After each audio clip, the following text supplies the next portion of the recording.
J'habite à Montréal et je travaille pour l'archevêché de Montréal, au diocèse. Et mon bureau s'occupe principalement de communautés culturelles au diocèse, migrants de deuxième, troisième génération. On a 46 communautés culturelles un peu partout dans le monde. Et on s'occupe aussi de l'accueil des réfugiés à travers les programmes de parrainage. On a 2 maisons d'accueil pour les demandeurs et demandeuses d'asile. Et on s'occupe aussi des saisonniers agricoles et des marins qui vivent dans les bateaux, ils viennent surtout de l'Asie. Comme chaque année, nous, on est heureuse de participer à la campagne de la session Migrants et Réfugiés de Rome. Et avec eux, on a la possibilité de cheminer ensemble pour bien se préparer à la journée.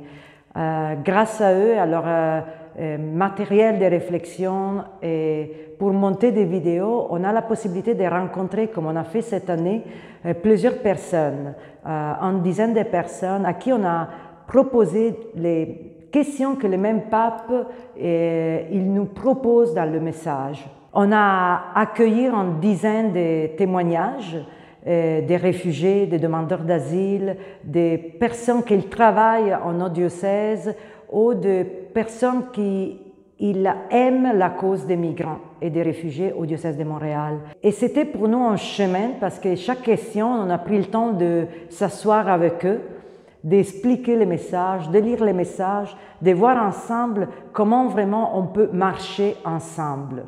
Et à travers leur vie quotidienne, qu'ils deviennent aussi la nôtre.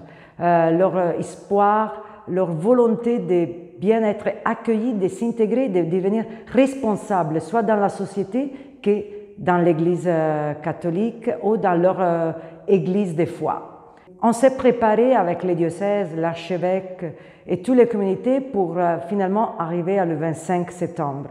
C'était une messe présidée par notre archevêque, Monseigneur Christian Lépine, toujours sensible à la cause des migrants et des réfugiés. Et on a invité toutes les communautés, soit francophones, anglophones, migrants et réfugiés.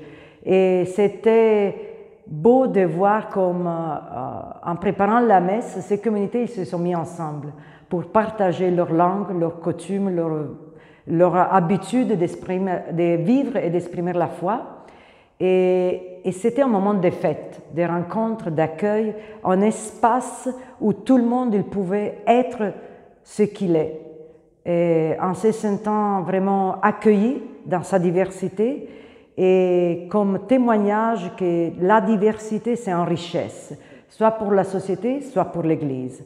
Et c'est pour nous un début parce que le message du pape c'est toujours un commencement pour continuer pendant l'année et voir que les défis et la diversité ne sont pas un obstacle, mais c'est une manière pour marcher ensemble.